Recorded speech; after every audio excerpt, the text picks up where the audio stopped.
माननीय सदस्यहरू, अब माननीय परराष्ट्र मन्त्री श्री नारायण प्रकाश साउदलाई परराष्ट्र मन्त्रालय सम्बन्धी विनियोजन शीर्षकहरूमाथिको छलफलमा उठेका प्रश्नहरूको जवाफ दिन अनुमति दिन्छु। सम्मानीय सभामुख महोदय, यस सम्मानित प्रतिनिधि सभामा विनियोजन विधेयक 2080 अन्तर्गत परराष्ट्र मन्त्रालय एवं मातहतका निकायहरूका सन्दर्भमा माननीय सांसदज्यूहरूले सघन रूपमा छलफलमा भाग लिनुभएको थियो। छलफलमा भाग लिनुहुने माननीय सदस्यज्यूहरू, उहाँहरूले प्रस्तुत गर्नुभएका सारगर्भित अभिव्यक्तिहरू र उहाँहरूले मन्त्रालयको ध्यानाकर्षण गर्नुभएका विषयवस्तुहरूको लागि म सबै मान्यज्यूहरूमा हार्दिक कृतज्ञता यापन गर्न चाहन्छु। अब मान्यज्यूहरूको 31 जना मान्यज्यूहरूले छलफलमा भाग लिनुभएको छ। म ती सबै मान्यज्यूहरूलाई हार्दिक धन्यवाद दिँदै सबैको नाउँ मैले पढ्दाखेरि अलि लामो होला र कहीँ मान्यज्यूहरूलाई पनि बोझिलो होला भनेर म नाम पढ्नतिर म जान्न। मैले चाहिँ तपाईहरुले उठाउनुभएका गहन मुद्दाहरूका बारेमा चाहिँ आफ्नो धारणा राख्न चाहन्छु। यस सम्मानीय सभामुख महोदय, यस सम्मानित प्रतिनिधि सभामा विनियोजन विधेयक 2080 अन्तर्गत परराष्ट्र मन्त्रालय एवं मातहतका निकायहरूको लागि विनियोजन गरिएको बजेट तथा कार्यक्रम उप भएको छलफलको क्रममा माननीय सदस्यहरूले उठाउनुभएका विभिन्न विषयहरू तथा राख्नुभएका जिज्ञासाहरूका सम्बन्धमा यस गरिमामय सदनमा आफ्ना धारणा राख्न चाहन्छु। परराष्ट्र नीति र अन्तर्राष्ट्रिय सम्बन्धका महत्त्वपूर्ण विषयमा माननीय सदस्यज्यूहरूबाट अभिव्यक्त भएको चासो, सरोकार र सुझावका लागि हार्दिक धन्यवाद प्रकट गर्न चाहन्छु। यथासम्भव छलफलको क्रममा उठेका सबै विषय समेटेर मेरो जवाफ प्रस्तुत हुनेछ। अधिकांश सदस्यज्यूहरूले आर्थिक वर्ष 2080-81 मा परराष्ट्र मन्त्रालय र अन्तर्गतका निकायहरूका लागि विनियोजित बजेट न्यून रहेको औल्याउनु भएको छ। तथापि बजेट कटौतीको प्रस्ताव राख्नुहुने माननीय सदस्यहरूलाई आफ्नो प्रस्ताव फिर्ता लिन पनि हामीले आग्रह गरिसकेका छौँ।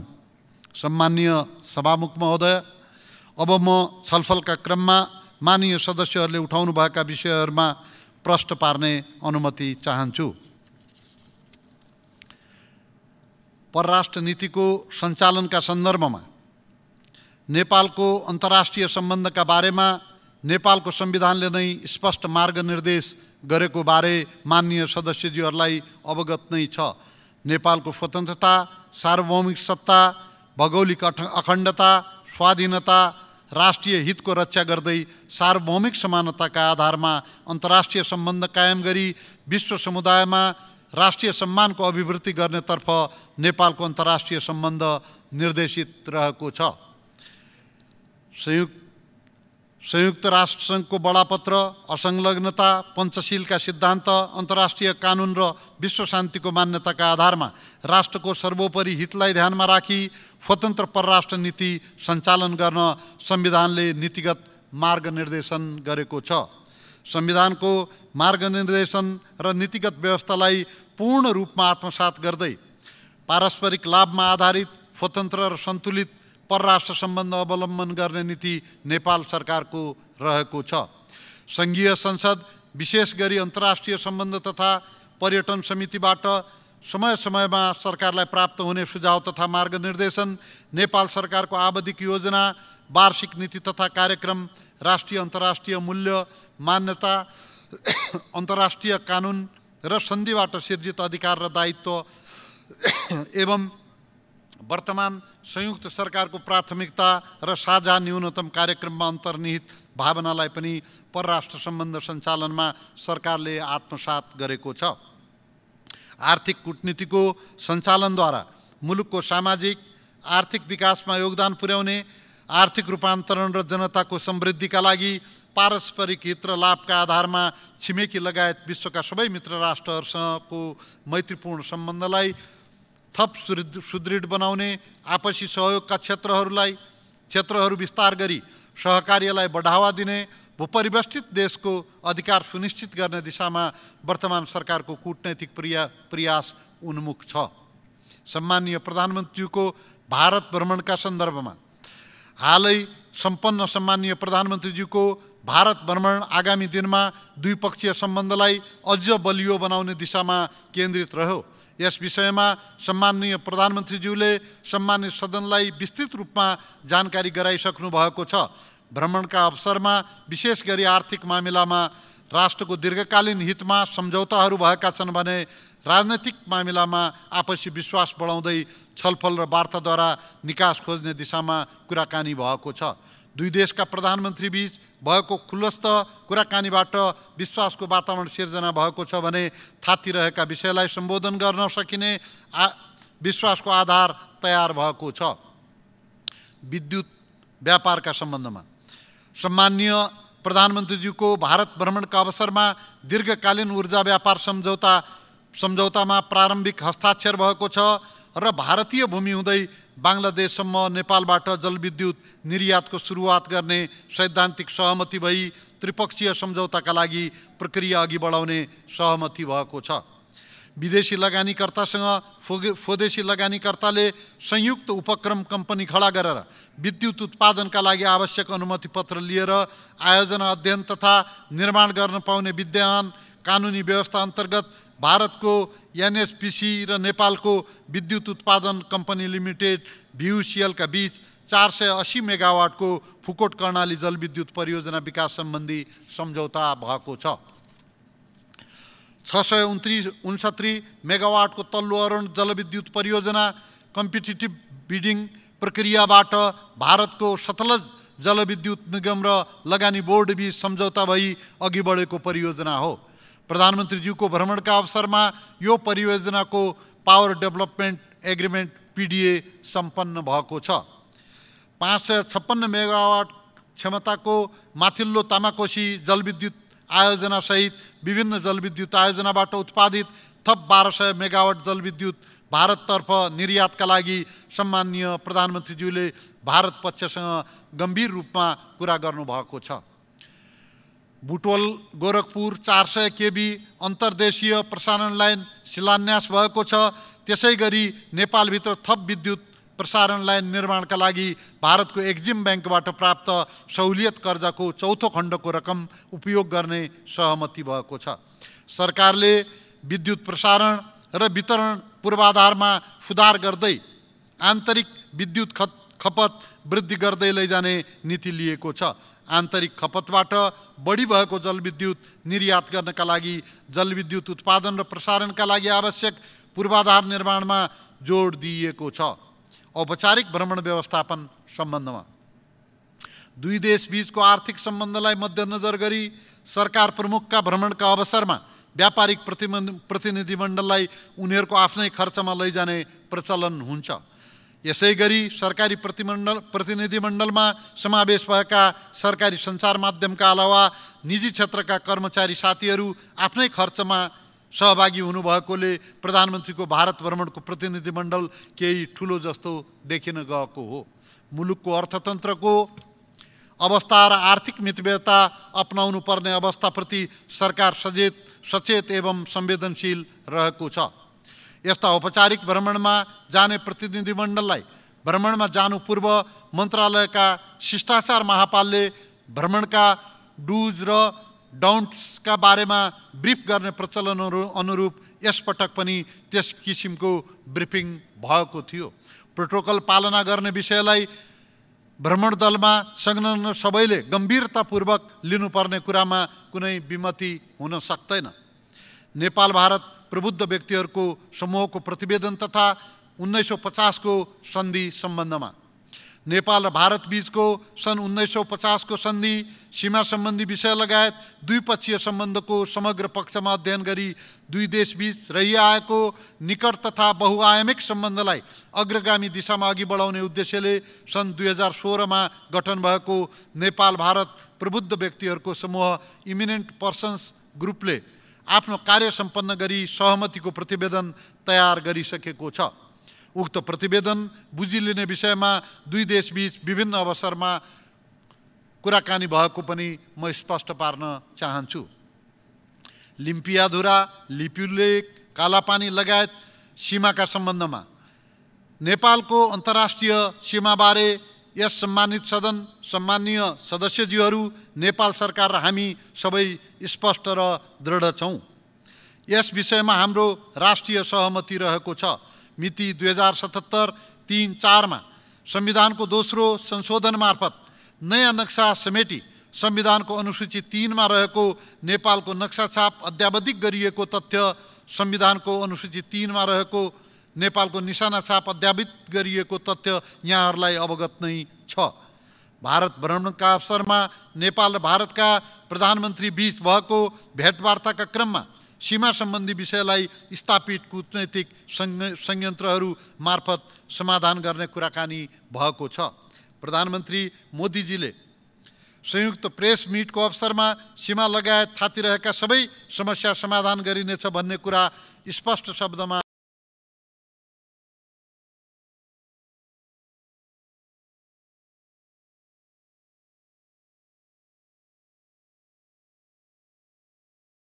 सीमा सम्बन्धमा आएको यो सकारात्मक अभिव्यक्ति हो।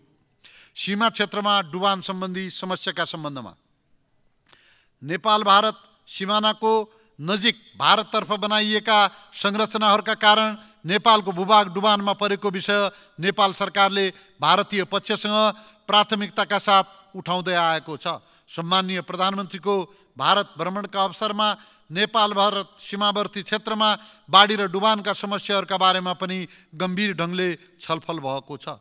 मनसुन सुरु हुनु अघि नै बाढी र डुबान नियन्त्रण कार्यलाई प्रभावकारी बनाउन विद्यमान द्विपक्षीय संयन्त्रलाई तत्काल सक्रिय बनाउने सहमति भएको छ। नेपालले विकास साझेदारहरूबाट कुनै पनि सहयोग लिँदा राष्ट्रिय हित प्रतिकूल हुने गरी लिएको छैन।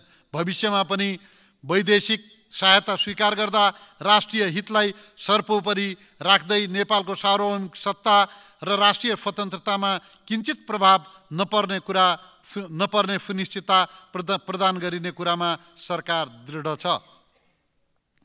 भारतीय संसदमा राखिएको भित्तेचित्र र राष्ट्रिय विभूति सम्बन्धी विवादका सन्दर्भमा नवनिर्मित भारतीय संसद भवनमा राखिएको म्युरलका सम्बन्धमा नेपाल सरकारको निश्चय नै ध्यानाकर्षण भएको छ। सो म्युरलको क्याप्सनमा सम्राट अशोकको समयमा उनको साम्राज्यको फैलावट जनाइएको भनी लेखिएको र सो राजनैतिक विषय नरहेको भनी भारतीय सरकारका तर्फबाट आधिकारिक धारणा समेत त्यहाँका विदेश मन्त्रीबाट आइसकेको बेहोरा सम्मानित सदनलाई अवगत नै छ।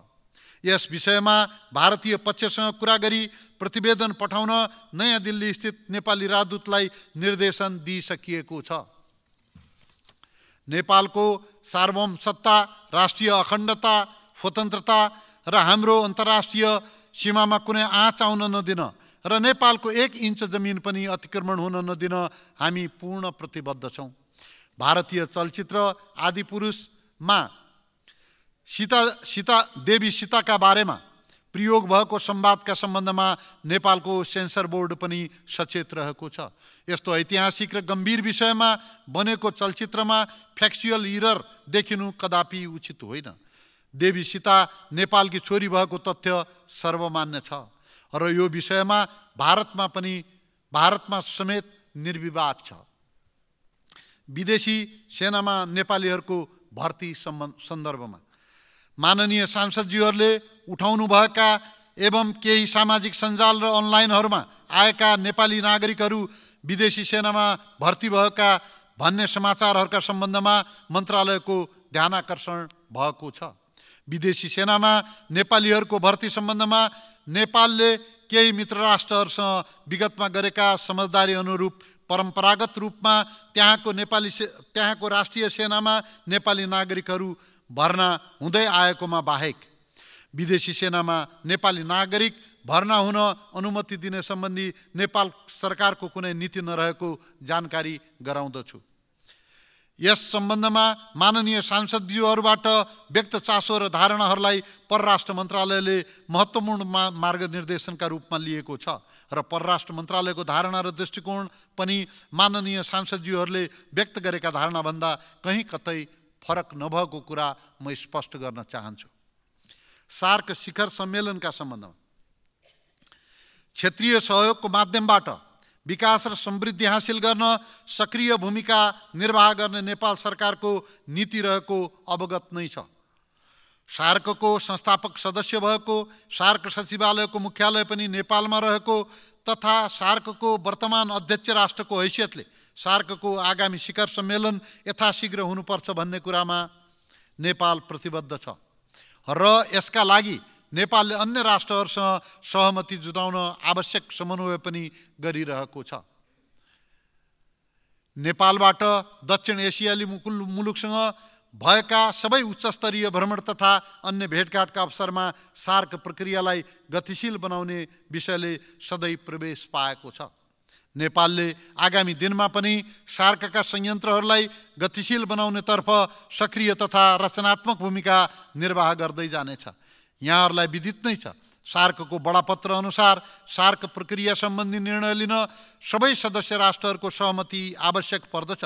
यही सर्वसम्मति जुट्न नसक्दा नै सार्क शिखर सम्मेलन लगायतका प्रक्रिया अघि बढ्न नसकेको विषयबारे सम्मानित सदन अवगत नै रहेको छ।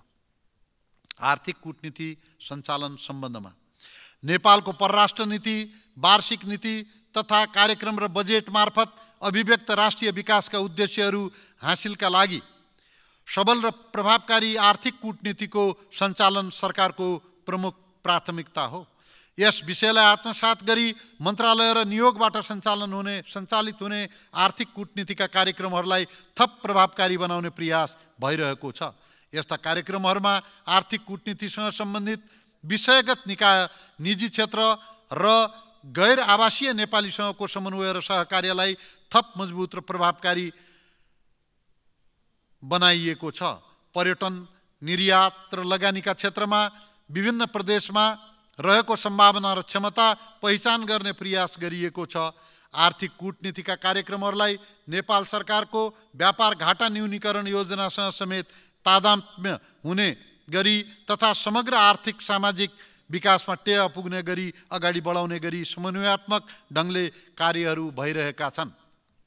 विकासशील राष्ट्रमा स्तरोन्नति तयारी सम्बन्धमा नेपाल अल्पविकसित मुलुकबाट स्तरोन्नति हुन सिफारिस भएको हालको परिस्थितिमा विकास सहायताको परिचालन, वैदेशिक लगानी, निर्यात प्रवर्धन र पर्यटन प्रवर्धन लगायतका क्षेत्रमा हाम्रो कूटनैतिक संयन्त्र परिचालित हुनुपर्दछ। विभिन्न मुलुकहरूमा रहेका नेपाली नियोगहरूले मित्र राष्ट्रहरू तथा विकास साझेदारहरूसँग स्तरोन्नतिले पर्ने नकारात्मक असरहरूको प्रभाव कम गर्ने सम्बन्धमा तथा विकास सहयोगको निरन्तरताका सम्बन्धमा द्विपक्षीय तथा बहुपक्षीय रूपमा सहकार्य गरिरहेका छन्।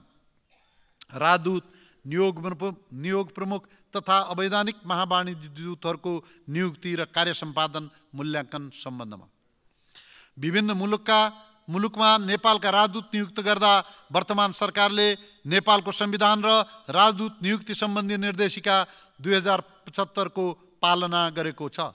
परराष्ट्र सेवाभित्रबाट र सेवा बाहिरबाट राजदूतहरूको नियुक्ति गर्दा निर्देशिकामा भएको प्रबन्ध बमोजिम गरिनेछ। राजदूतहरूको नियुक्तिसँगै कार्य विवरण उपलब्ध गराइएको छ र त्यसैका आधारमा कार्य सम्पादन मूल्याङ्कन गर्ने व्यवस्था मिलाइएको छ। अवैतनिक वाणिज्य दूत सम्बन्धी नियमावली अनुरूप उच्च आचरण भएका व्यक्तिहरूलाई उक्त पदमा नियुक्त गर्ने व्यवस्थालाई थप प्रभावकारी बनाइनेछ। राजदूतावासको पुनरावलोकन तथा जनशक्ति व्यवस्थापन सम्बन्धमा नेपालले विभिन्न मुलुकहरूमा नियोगहरू स्थापना गर्दा छिमेकी मुलुकहरू ठुलो सङ्ख्यामा नेपालीहरूको उपस्थिति रहेका मुलुकहरू, द्विपक्षीय व्यापार, लगानी, पर्यटन, लगायतका आर्थिक सम्बन्धको अवस्था र सम्भाव्यता रहेका मुलुकहरू विभिन्न महादेशमा राजनैतिक, आर्थिक र तथा सामाजिक रूपले महत्त्व राख्ने राष्ट्रहरू तथा भौगोलिक प्रतिनिधित्व आदिका आधारमा नियोगहरू स्थापना भएका छन्। परराष्ट्र मन्त्रालयको सङ्गठन संरचना चुस्त दुरुस्त राख्न विभिन्न प्रयासहरू हुँदै आएको छ। यस क्रममा सङ्गठन तथा व्यवस्थापन सर्वेक्षण गरी नियोगहरू र कर्मचारीको लेखाजोखा गरी पुनरावलोकन गर्ने गरिएको छ। आगामी दिनमा पनि मन्त्रालय, विभागहरू तथा नियोगहरूमा बढ्दो कार्यबोझलाई धान्न सक्ने गरी जनशक्ति एवं सङ्गठन संरचनामा परिमार्जन, सुधार र पुनर्संरचना गर्ने योजना रहेको कुरा म स्पष्ट गर्न चाहन्छु। समगन्तव्य मुलुकमा रहेका नेपाली नियोगको सेवा प्रवाह सम्बन्धमा वैदेशिक रोजगारीलाई मर्यादित, सुरक्षित र व्यवस्थित गर्नेतर्फ मन्त्रालयले निरन्तर प्रयास गरिरहेको बेहोरा अनुरोध गर्दछु। वैदेशिक रोजगारीमा गएका श्रमिकहरूको हक, हित र सुरक्षाप्रति संवेदनशील हुनेतर्फ नेपाली दूतावास, राजदूत तथा नियोगका प्रमुखहरूलाई अभिमुखीकरण गरिएको छ। विदेशमा अप्ठ्यारोमा परेका नेपालीहरूको उद्धार एवं आवश्यकता अनुसार नेपाल फर्कन सहजीकरण गर्ने कार्यलाई नियोगहरूले उच्च प्राथमिकतामा राखेका छन्। विदेशमा रहेका नेपाली कामदारहरूका हकहितको सुरक्षा गर्न र आवश्यक सहयोग उपलब्ध गराउन विदेशस्थित नेपाली नियोगहरूको भूमिकालाई थप प्रभावकारी बनाउन परराष्ट्र मन्त्रालय प्रतिबद्ध रहेको छ।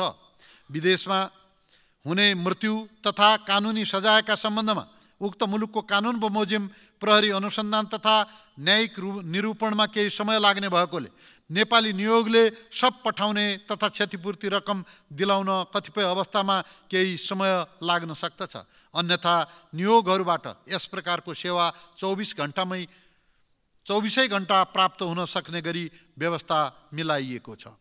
हाल केही नियोगहरूमा अन्य टेलिफोन सेवाका अतिरिक्त हटलाइन सेवा सञ्चालनमा ल्याइएको छ।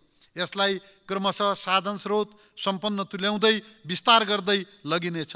यसका अलावा नियोगहरूले वेबसाइट, दूतावासबाट समय समयमा जारी हुने सूचना तथा फेसबुक पेज जस्ता सामाजिक सञ्जाल मार्फत समेत सहज सम्पर्कको व्यवस्था मिलाइएका छन्। नियोगहरूलाई नेपाली नागरिकका समस्या सम्बोधनका लागि आवश्यक जनशक्ति तथा साधन सम्पन्न तुल्याउने कार्यलाई प्राथमिकतामा राखिएको छ। राजदूतावासको आफ्नै भवनको व्यवस्था गर्ने सम्बन्धमा माननीय सदस्यज्यूहरूबाट नियोगको लागि घर निर्माण तथा जग्गा खरिद गर्नुपर्ने सम्बन्धमा महत्त्वपूर्ण सुझावहरू प्राप्त भएका छन्।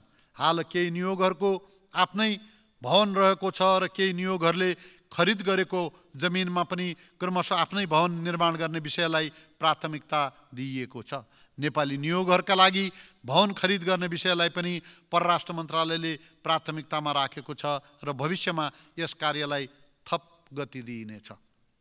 विदेशमा रहेका नेपालीहरूको मतदान सम्बन्धमा विदेशमा रहेका नेपालीहरूको मताधिकार सुरक्षित गर्ने सम्बन्धमा नेपाल सरकारले बजेट वक्तव्य मार्फत प्रतिबद्धता व्यक्त गरेको छ। यसका लागि निर्वाचन आयोग लगायत अन्य सरोकारवाला निकायसँग सहकार्य गर्न परराष्ट्र मन्त्रालय तत्पर रहेको बेहोरा अनुरोध गर्दछु।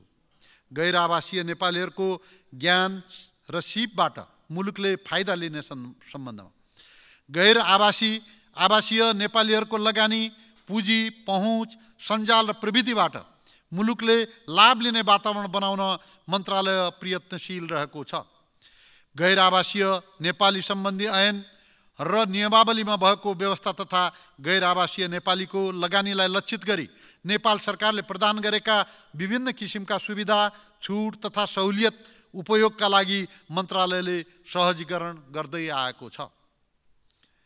परराष्ट्र मामिला अध्ययन प्रतिष्ठान सम्बन्धमा परराष्ट्र मामिला र कूटनीतिका विविध पक्षहरूमा अध्ययन, अनुसन्धान र प्रकाशन गर्ने तथा कूटनैतिक कर्मचारीहरूको लागि तालिम प्राप्त गर्ने संस्थाका रूपमा परराष्ट्र मामिला अध्ययन प्रतिष्ठानलाई सुदृढ तुल्याउने तथा यसलाई साधन स्रोत सम्पन्न गर्दै गर्दै जाने मन्त्रालयको नीति रहेको छ। मित्र राष्ट्रका यस्तै प्रकारका संस्थाहरूको सहकार्यलाई पनि औपचारिक रूपमा अगाडि बढाइएको छ। राहदानी सेवा सम्बन्धमा राहदानी विभागले राहदानी सेवालाई थप छिटो छरितो र सेवाग्राही मैत्री तुल्याइरहेको छ। आगामी आर्थिक वर्षमा थप विद्युतीय राहदानी पुस्तिकाको व्यवस्था गर्ने प्रक्रिया सुरु गरिएको छ। राजदूतावास नभएका मुलुकहरूमा विद्युतीय राहदानी आवेदन सङ्कलन र वितरणका लागि घुम्ती सेवा सञ्चालन गर्ने व्यवस्था मिलाइनेछ। लाइभ इनरोलमेन्ट कार्यको लागि दक्ष जनशक्तिको अभाव रहेकोले दक्ष जनशक्ति व्यवस्थापनका कार्यलाई प्राथमिकता साथ अघि बढाइनेछ। राहदानी वितरण अझ सहज, सरल र व्यवस्थित बनाउन प्रयत्न जारी रहनेछ। अभिलेख व्यवस्थापनका सम्बन्धमा नेपालको विदेश सम्बन्धबारे विभिन्न कालखण्डमा सिर्जना भएका कागजपत्र दस्तावेजहरूको संरक्षण र अभिलेखीकरण गर्ने कार्य मन्त्रालयको उच्च प्राथमिकतामा रहेको छ। ऐतिहासिक एवं कूटनैतिक दृष्टिकोणले महत्त्वपूर्ण पुराना दस्तावेजहरू तथा राष्ट्रिय अभिलेखालयसँगको सहकार्यमा सुरक्षित ढङ्गले अभिलेखालयमा राख्ने व्यवस्था मिलाइएको छ भने पछिल्लो कालखण्डका महत्त्वपूर्ण कागजातहरूलाई छनौट गरी पञ्जीकरण गर्ने कार्य भइरहेको छ। ती दस्तावेजहरूलाई पनि अभिलेखीकरण गरी क्रमशः राष्ट्रिय अभिलेखालयमा सुरक्षित ढङ्गले राख्ने प्रबन्ध मिलाइनेछ। सम्मानीय सभामुख महोदय, यस सम्मानित प्रतिनिधि सभामा विनियोजन विधेयक 2080 अन्तर्गत परराष्ट्र मन्त्रालय एवं मातहतका निकायहरूको लागि विनियोजन गरिएको बजेट तथा कार्यक्रम उप भएको छलफलको क्रममा माननीय सदस्यज्यूहरूले उठाउनुभएका विभिन्न विषयहरू तथा राख्नुभएका जिज्ञासाहरूका सम्बन्धमा आफ्नो विचार राख्ने समय दिनुभएकोमा म सम्मानीय सभामुखज्यूप्रति हार्दिक धन्यवाद व्यक्त गर्दछु। यस गरिमामय सदनबाट प्राप्त रचनात्मक सुझाव र मार्गनिर्देशन परराष्ट्र सम्बन्ध सञ्चालनमा उपयोगी र महत्त्वपूर्ण रहने मैले विश्वास लिएको छु। धन्यवाद। जय नेपाल। सत्य, तथ्य, निष्पक्ष अनि खोजमूलक समाचारको साथमा एभरेस्ट न्यूज।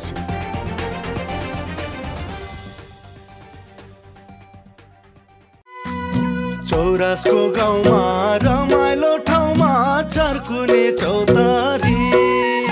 तपाईँ कलासँग जोडिन चाहनुहुन्छ वा सञ्चार क्षेत्रमा रमाउन चाहनुहुन्छ, आउनुहोस् हामीसँग। गीत रेकर्डिङ, म्युजिक भिडियो, वृत्तचित्र, चलचित्र निर्माण, समाचार सङ्कलनदेखि सम्प्रेषणसम्म।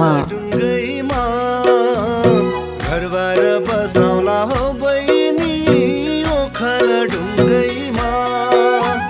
पानी ढुङ्गैमा घरबार हुन्न नि हौ दाजु ओखर ढुङ्गैमा।